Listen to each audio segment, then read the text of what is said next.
జై శ్రీమన్నారాయణ. శ్రీమద్భగవద్గీత 14వ అధ్యాయము గుణత్రయ విభాగయోగము 10వ శ్లోకము. రజస్తమశ్చ అభిభూయ సత్వం భవతి భారత. రజస్సత్వం తమశ్చైవ తమస్సత్వం రజస్తథా. ఓం. గీతాచార్యుడు శ్రీకృష్ణ పరమాత్మ అర్జునుడితో పాటు మనందరికీ గుణత్రయ విభాగ యోగాన్ని ఉపదేశం చేస్తూ ఉన్నాడు. పరమాత్మ ఈ రకంగా అంటూ ఉన్నాడు, అర్జునా, సత్వగుణము, రజోగుణము, తమోగుణము. జీవుడు శరీరములో ఉన్నప్పుడు ఈ 3 గుణాలు ఎప్పుడూ విడవకుండా ఉంటూనే ఉంటాయి. అయితే ఒక్కొక్కసారి సత్వగుణము అధికముగా ఉండి రజోగుణాన్ని, తమోగుణాన్ని అణచిపెట్టి వేస్తుంది. ఒక్కొక్కసారి రజోగుణమే హెచ్చుగా ఉండి సత్వగుణాన్ని, తమోగుణాన్ని అణచివేస్తుంది. ఇంకా కొన్నిసార్లైతే తమోగుణము ఎక్కువగా ఉండి సత్వగుణాన్ని, రజోగుణాన్ని అణచివేస్తూ ఉంటుంది అంటూ శ్రీకృష్ణ భగవానుడు సత్వగుణము, రజోగుణము, తమోగుణము ఈ 3 గుణాలు మనను ఎప్పుడూ అంటుకొనే ఉంటాయని, అవి ఒక్కొక్కసారి మిగతా 2 గుణములను అణచివేస్తూ వాటికి సంబంధించినటువంటి పనుల యందు మనని ప్రవర్తింపచేస్తుంది అంటూ ఉపదేశం చేస్తూ ఉన్నాడు. ఆ పరమాత్మ ఉపదేశాన్ని మనసారా భావన చేస్తూ మన ప్రాచీన కర్మల ప్రభావము వల్ల, మనము తీసుకునేటటువంటి ఆహారము యొక్క ప్రభావము వల్ల మనలో సత్వగుణము, రజోగుణము, తమోగుణము హెచ్చుతగ్గులుగా ఉంటూ ఉంటుంది. ఈ విషయాన్ని గమనిస్తూ సత్వగుణాన్ని హెచ్చుగా పెట్టుకునేటటువంటి ప్రయత్నము చేస్తూ శ్రీమన్నారాయణుడి చేతిలోని పరికరములాగా మన జీవితాన్ని కొనసాగిస్తూ శ్రీమన్నారాయణుడిని పొందటమే జీవిత లక్ష్యముగా పెట్టుకొని శ్రీమన్నారాయణుడిని మాత్రమే శరణు వేడుకుంటూ పరమాత్మ పలికిన పలుకులను అదేవిధంగా పలికే ప్రయత్నం చేద్దాం. రజస్తమశ్చాభిభూయ సత్వం భవతి భారత. రజస్సత్వం తమశ్చైవ తమస్సత్వం రజస్తథా. అంతేకాకుండా మనం ప్రతిరోజు శ్రీమన్నారాయణుడికి ఒక 8 పనులు చేస్తాం అని మాట ఇద్దాం.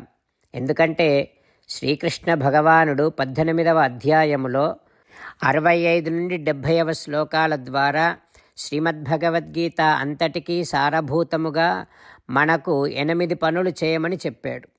అలా చేస్తే చాలు, నేను మిమ్మల్ని అన్ని విధాలుగా రక్షిస్తా అని ప్రమాణపూర్వకముగా ప్రతిజ్ఞ కూడా చేశాడు.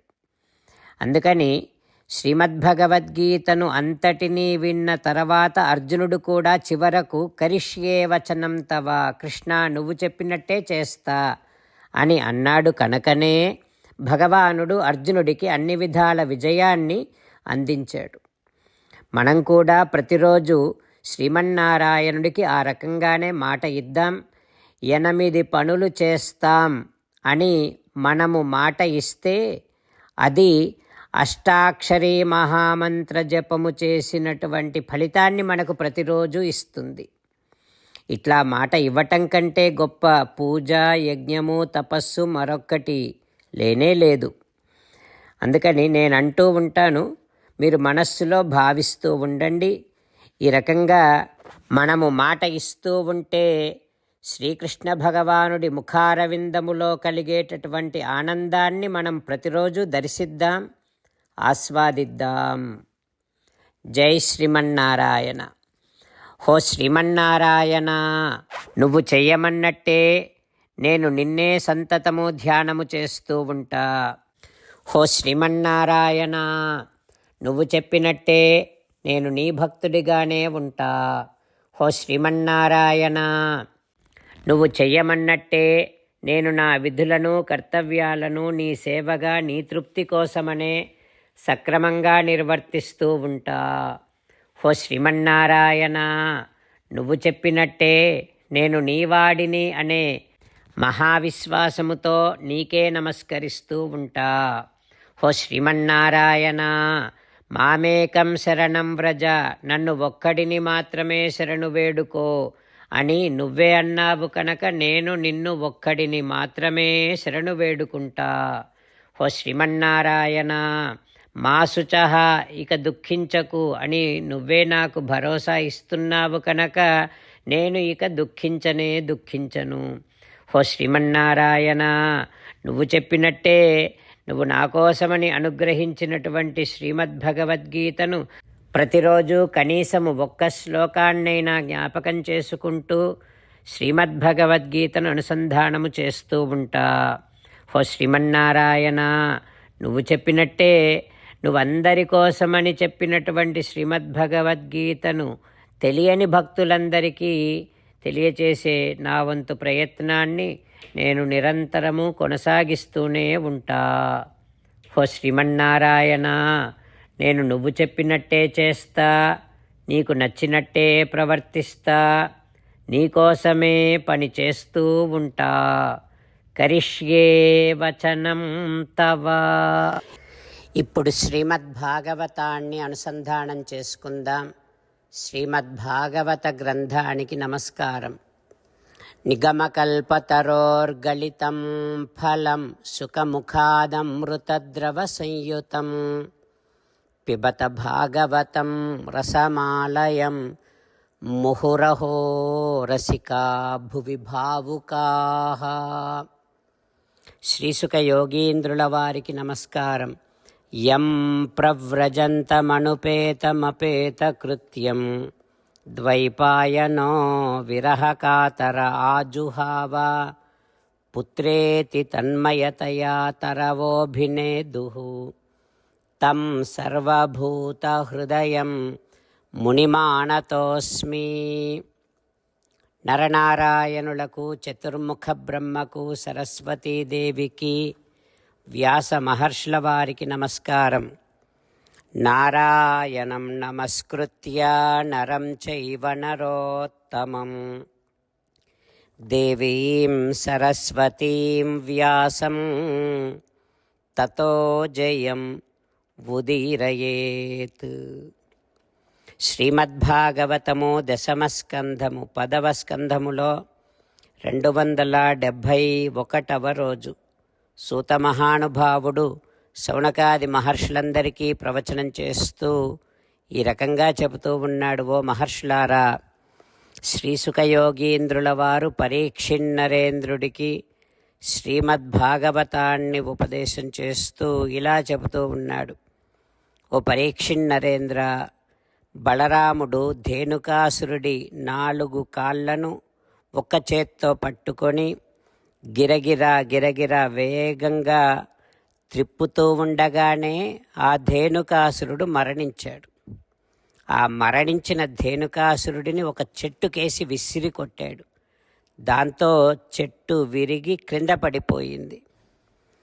ఆ చెట్టు తాకి మరొక్క చెట్టు, అది తాకి మరొక్క చెట్టు, అట్లా పార్శ్వస్థం కంపయన్ భగ్నః సచాన్యం సోపి చాపరం. ఆ వనములోని చెట్లన్నీ కంపించి విరిగిపోయాయి.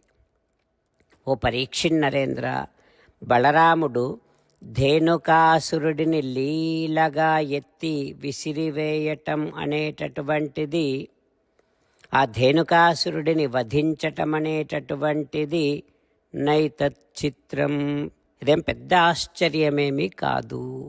సరే, ఇక ధేనుకుడు చనిపోగానే తతః కృష్ణంచ రామంచ జ్ఞాతయో ధేనుకస్యయే. ఆ ధేనుకాసురుడి బంధువులందరూ ఒక్కసారిగా బలరామకృష్ణులపైన దాడి చేయటం మొదలుపెట్టారు. గార్ధభాసురులు అంటే గాడిదల రూపంలో ఉన్నటువంటి రాక్షసులు. అప్పుడు కృష్ణ బలరాములు ఒక్కొక్కరిని పశ్చిమ పాదంబుల బట్టి తాళ శిఖరంబులకెగురవైచివారు పారి గొణిరి అధిపా. కృష్ణ బలరాములు తమపైకి వస్తూ ఉండేటటువంటి ఆ రాక్షసుల యొక్క, ఆ గాడిదల రూపంలో ఉన్నటువంటి రాక్షసుల యొక్క వెనుక కాళ్ళను పట్టుకొని గిరగిరా త్రిప్పి చెట్లపైకి విసిరి కొట్టి చంపేశారు అందరినీ. అప్పుడు ఆ వనములోని పండ్లన్నీ నేలపైన రాలి పడిపోయాయి. రాక్షసుల మృతదేహాలు కూడా నేలపైన పడిపోయాయి. అట్లా బలరామకృష్ణులు చేసినటువంటి ఆ అద్భుతమైనటువంటి కార్యాన్ని చూచి దేవతలంతా పుష్పవర్షాన్ని కురిపించారు, స్తోత్రాలు చేశారు. అప్పుడు ఇక అదంతా అయిన తర్వాత గోపబాలురందరూ వచ్చి హాయిగా ఆ పండ్లను, అక్కడ పడి ఉన్నటువంటి పండ్లనన్నింటినీ కూడా ఆరగించటం మొదలుపెట్టారు. ఆ తర్వాత ఏం జరుగుతుందో రేపు తెలుసుకుందాం. ఓం శ్రీకృష్ణ పరబ్రహ్మణే నమః. ఓం అస్మద్గురుభ్యో నమః. ముకుందమాల. కృష్ణో రక్షతు నో జగత్రయగురుః. కృష్ణం నమస్యామ్యహం. కృష్ణేనామరశత్రవో వినిహతాః. కృష్ణాయ తస్మై నమః. కృష్ణాదేవ సముత్థితం జగదిదం. కృష్ణస్య దాసోऽస్మ్యహం. కృష్ణే తిష్టతి విశ్వమేతదఖిలం. హే కృష్ణ సంరక్ష మాం. శ్రీమద్భగవద్గీత 14వ అధ్యాయము 10వ శ్లోకము. రజస్తమశ్చాభిభూయ సత్వం భవతి భారత. రజస్సత్వం తమశ్చైవ తమస్సత్వం రజస్తథా. రజస్తమశ్చాభిభూయ సత్వం భవతి భారత. రజస్సత్వం తమశ్చైవ తమస్సత్వం రజస్తథా. శ్రీమన్నారాయణ కరిష్యే వచనం తవ. సర్వం శ్రీకృష్ణార్పణమస్తు. జై శ్రీమన్నారాయణ.